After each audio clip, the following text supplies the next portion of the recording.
अस्सलाम वालेकुम dear student, welcome to my YouTube channel explore physics. I am Umar Khitab, PhD scholar of physics. Basic concept पे हम videos कर रहे हैं, तो अगर आपने अभी तक हमारा चैनल सब्सक्राइब नहीं किया तो प्लीज़ सब्सक्राइब कीजिए और अपने दोस्तों के साथ शेयर कीजिए और बेल आइकन प्रेस कीजिए ताकि आपको हर वीडियो की नोटिफिकेशन मिले। तो आज के लिए हमारा टॉपिक है एनालॉग एंड डिजिटल इलेक्ट्रॉनिक्स। इससे पहले हमने एनालॉग क्वांटिटीज़ और डिजिटल क्वांटिटीज़ को समझना है, फिर उसके बाद हमने उसके इलेक्ट्रॉनिक को समझना है। तो ऐसी क्वांटिटी एनालॉग क्वांटिटीज़ ऐसी क्वांटिटीज़ की जिसमें वेरिएशन जो आ रही हो वो कंटिन्यूसली आ रही हो, स्पेसिफिक गैप के फॉर्म में ना हो, वो कंटिन्यूस हो, तो उसको हम नाम देते हैं एनालॉग क्वांटिटीज़। कैसे हमें पता चलेगा कि इसमें वेरिएशन कंटिन्यूस है या डिस्क्रीट पैकेट के फॉर्म में? तो उसका ग्राफ हम बनाएंगे। ग्राफ हमें बताएगा कि ये क्वांटिटीज़ कंटिन्यूसली वेरी हो रही है या पैकेट के फॉर्म में वेरी हो रही है। तो सपोज़ करते हैं ये मैंने डिस्टेंस और टाइम का मैं ग्राफ बना रहा हूँ। एक ऑब्जेक्ट के लिए डिस्टेंस टाइम ग्राफ मैं बना रहा हूँ। टाइम को मैं लेता हूँ एक्स एक्सिस पर टाइम इन सेकेंड और डिस्टेंस को मैं ले रहा हूँ वाई एक्सिस पर डिस्टेंस एंड मीटर। ऑब्जेक्ट जो है वो सपोज़ ये ओरिजिन है, रेस्ट से स्टार्ट लेता है, तो ऐसे पहले उसका डिस्टेंस बढ़ता है और फिर उसके बाद ऐसे डिस्टेंस कम बढ़ रहा है, फिर उसके बाद दोबारा ऑब्जेक्ट फिर रेस्ट पे आया है तो उसका ग्राफ ऑब्जेक्ट रेस्ट पर, लेकिन टाइम तो उसके लिए बढ़ रहा है ना, तो फिर भी ग्राफ ऐसे कंटिन्यूस लाइन। तो ये देखिए ना, यहाँ से आप चेक करें यहाँ तक पूरे ग्राफ को, इसमें कोई गैप नहीं है, कोई पैकेट नहीं है। अगर ये कोई ऐसे होता ना, फॉर एग्जांपल इसमें ऐसे गैप आता, ठीक है, ऐसे गैप आते, ये गैप ऐसे आते, तो फिर हम इसको कहते हैं कि ये क्वांटिटीज़ वेरी हो रही है, लेकिन पैकेट के फॉर्म में वेरी हो रही है, कंटिन्यूसली वेरी नहीं हो रही है, तो फिर वो होती डिजिटल क्वांटिटी। लेकिन इसका ग्राफ कैसे आ रहा है कि ये देखिए ना, ऐसे कंटिन्यूस, कोई इसमें गैप या कोई पैकेट नहीं है, तो इसलिए कौन सी क्वांटिटी है? एनालॉग क्वांटिटीज़ है। इन द सेम में टेम्परेचर का टाइम के साथ चेंज होना, ये टाइम है सेकंड में एक्स एक्सिस पर और ये टेम्परेचर है वाई एक्सिस पर। मैंने वैल्यू असाइन नहीं किया, जनरलाइज फॉर्म में एक ग्राफ बनाया है कि सुबह सवेरे टेम्परेचर थोड़ा सा कम होता है, फिर उसके बाद जब टाइम गुजरता है टेम्परेचर थोड़ा बढ़ता है, और ये जैसे अगर आप कंसीडर करें सपोज़ ये दिन के 1 या 2 PM है, और फिर इस तरह से दोबारा शाम की तरफ हम जाते हैं तो टेम्परेचर कम होता है और फिर इस तरह से ऐसे कम होके ऐसे, तो ये कंटिन्यूसली वेरी हो रहा है टाइम के साथ। टाइम इन आवर अगर हम ले लें तो ये ज़्यादा बेहतर होगा, फिर क्योंकि सेकंड में फिर चेंज को फाइंड करना थोड़ा मुश्किल होगा। आवर में अगर हम टाइम को ले लें तो ज़्यादा बेहतर तरीके से हम इस ग्राफ को इंटरप्रेट कर सकते हैं।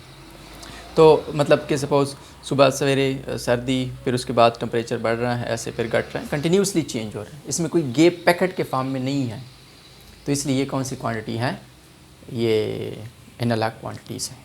मतलब अगर ये ऐसे होता, पैकेट के फॉर्म में होता कि सपोज़ सुबह के वक्त टेम्परेचर 0 और फिर उसके बाद एकदम से 30 डिग्री, ठीक है, ऐसे ही, तो ये पैकेट के फॉर्म में होता, फिर इस तरह से 0 और फिर इस तरह से 30 डिग्री या 40 डिग्री, तो ये पैकेट होते, तो फिर हम उसको कहते हैं डिजिटल क्वांटिटी। लेकिन ऐसे नहीं है, ये कंटिन्यूसली वेरी हो रहा है टाइम के साथ। इन द सेम में प्रेशर का टाइम के साथ आप ग्राफ बनाएं, और बहुत सारी ऐसी क्वांटिटीज़ हैं। मेरे साउंड वेव्स का मैं भी बोल रहा हूँ, इन साउंड वेव का अगर आप टाइम के साथ ग्राफ बनाएं तो इन सब क्वांटिटीज़ ने कंटिन्यूसली वेरी होना है, उसमें गैप नहीं आना है, तो इन क्वांटिटीज़ को हम नाम देते हैं एनालॉग क्वांटिटीज़।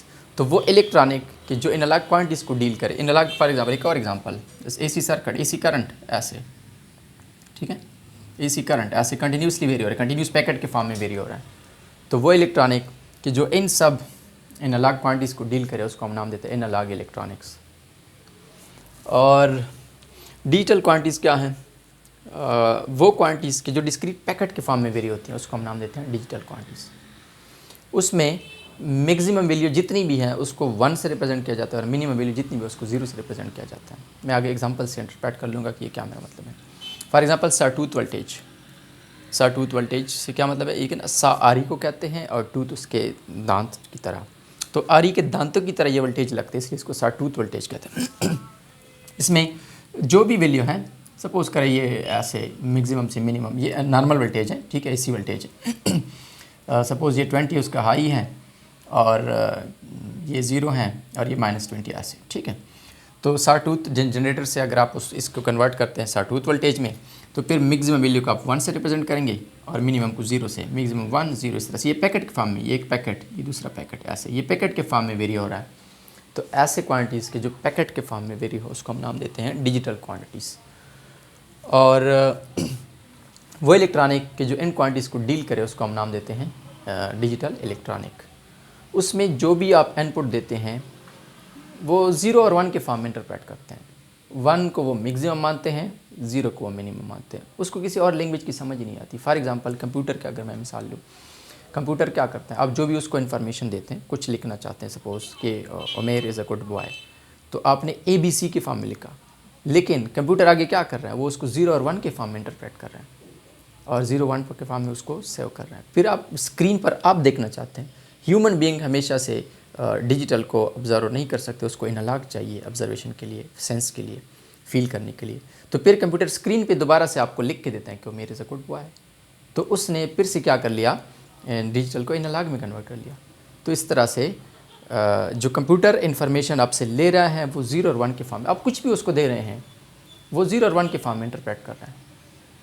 तो ऐसे क्वांटिटीज़ के जो पैकेट के फॉर्म में हो उसको हम नाम देते हैं डिजिटल क्वांटिटीज़, और इसे इलेक्ट्रॉनिक को नाम डिजिटल इलेक्ट्रॉनिक। मैंने डेली लाइफ से एक एग्जांपल लिया है कि सपोज़ आप और रन के बीच, बाल मैं नहीं कह रहा हूँ, और ठीक है, अगर बाल और रन के बीच आप ग्राफ बनाएंगे तो वो कंटिन्यूस आएगा, वो एनालॉग क्वांटिटीज़ होगी। लेकिन मैं कह रहा हूँ कि और सपोज़ 50 और या 3 आवर मैंने शो किया है, ठीक है, और आप रन्स और ओवर के बीच ग्राफ बनाना चाहते हैं। पहले ओवर में सपोज़ हो गए हैं 5 रन्स, फिर दूसरे ओवर में सपोज़ मिसबाउल हक हैं तो 4 रन्स हो गए, फिर तीसरे ओवर में शायद फरीदी है सपोज़, फिर उसके बाद और रन्स थोड़े ज़्यादा हो गए। तो ये देखें ना, ये डिस्क्रीट पैकेट के फॉर्म में, ये पहला और ये रन्स और ये ऐसे और रन्स, ये पैकेट के फॉर्म में एक ग्राफ है। तो ये भी एक डिजिटल क्वांटिटी की तरह है। तो अब डेली लाइफ में, जैसे मैंने कंप्यूटर के एग्जांपल में बता दिया, हमें ज़रूरत पड़ती है एक समझने के लिए, टेक्नोलॉजीज़ को यूज़ करने के लिए, डिजिटल की भी और एनालॉग की भी। तो कुछ सर्किट या कुछ कन्वर्टर होने चाहिए कि जो एक को दूसरे में कन्वर्ट कर सके। तो उन सब सर्किट को कि जो डिजिटल को एनालॉग बनाते हैं या एनालॉग को वो डिजिटल बनाते हैं, उन सब को हम नाम देते हैं कन्वर्टर। जैसे मैंने कंप्यूटर के एग्जांपल में पहले लिखी, या मोबाइल के एग्जांपल हम ले सकते हैं। फॉर एग्जांपल ये ऑप्टिकल फाइबर का एग्जांपल लिखा। ऑप्टिकल फाइबर को आप क्या करते हैं, ऑप्टिकल फाइबर को जब आप सिग्नल देते हैं तो 0 और 1 के फॉर्म में देते हैं, वो आगे ट्रांसमिट करता है और आप आगे इधर रिसीव करते हैं, आपके मोबाइल से रन होता है। तो यहाँ तक ये डिजिटल है। अच्छा, जब आप मोबाइल में बात करते हैं तो ये तो एनालॉग है, मोबाइल क्या करता है, उसको डिजिटल सिग्नल में कन्वर्ट करता है, और फिर उसके बाद वो डिजिटल सिग्नल ला के दोबारा जब दूसरा रिसीवर सुनेगा तो उसको तो फिर से डिजिटल की समझ नहीं आ रही, तो उसको एनालॉग में कन्वर्ट होना चाहिए। तो इसका मतलब क्या है कि हमें डेली लाइफ में एनालॉग को डिजिटल में कन्वर्ट और डिजिटल को एनालॉग में कन्वर्ट करने की ज़रूरत पड़ती है। होपफुली आप समझ गए होंगे। अगर कोई कन्फ्यूजन, कोई सवाल है, question are always welcome. Thank you all.